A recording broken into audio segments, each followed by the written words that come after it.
প্রিয় দেশবাসী, পবিত্র ঈদুল আজহা উপলক্ষে গেল শুক্রবার সন্ধ্যায় জাতির উদ্দেশ্যে দেয়া ভাষণে প্রধান উপদেষ্টা অধ্যাপক মোহাম্মদ ইউনূস আগামী এপ্রিলের প্রথমার্ধে যেকোনো দিন জাতীয় নির্বাচন অনুষ্ঠানের ঘোষণা দেন। এপ্রিলের প্রথমার্ধের যে কোনো একটি দিনে অনুষ্ঠিত হবে। তার পরপরই বিভিন্ন রাজনৈতিক দলের মধ্যে নির্বাচনী রোডম্যাপ নিয়ে শুরু হয় নানা আলোচনা। ঈদের দিনেও রাজনৈতিক দলগুলোর বিভিন্ন কর্মসূচিতে উঠে আসে সেই আলোচনায়। সকালে পবিত্র ঈদুল আজহা উপলক্ষে স্থায়ী কমিটির সদস্যদের সাথে নিয়ে বিএনপি প্রতিষ্ঠাতা শহীদ প্রেসিডেন্ট জিয়াউর রহমানের সমাধিতে শ্রদ্ধা জানান দলের মহাসচিব মির্জা ফখরুল ইসলাম আলমগীর।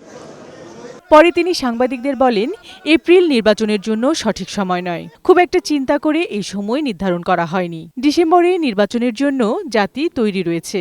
সময়টি নির্ধারণ করা হয়েছে, সময়টি বাংলাদেশের নির্বাচনের জন্য সঠিক সময় নয়। আমরা মনে করি যে ডিসেম্বরেই নির্বাচন হওয়া সম্ভব।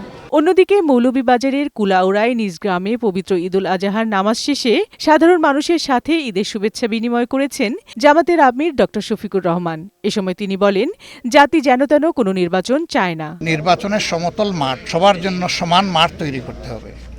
উনি ঘোষণা দিয়েছেন একটা তারিখের, কিন্তু এই সুযোগগুলো সৃষ্টি না করলে একটা অর্থবহ নির্বাচন হবে না। এদিকে জাতীয় নাগরিক পার্টির উত্তরাঞ্চলীয় মুখ্য সংগঠক সার্জিস আলম পঞ্চগড়ে নিজ গ্রামে ঈদের নামাজ শেষ করে বলেন, অভ্যুত্থান পরবর্তী নির্বাচন কোনোভাবেই প্রশ্নবিদ্ধ হওয়া যাবে না। এই অভ্যুত্থান পরবর্তী নির্বাচন যদি কোনোভাবে স্বচ্ছতা, জবাবদিহিতা কিংবা নিরপেক্ষতার প্রশ্নে বিন্দুমাত্র প্রশ্নের সম্মুখীন হয়, এটা পুরো অভ্যুত্থানকে একটি প্রশ্নের মুখে দাঁড় করিয়ে দিবে।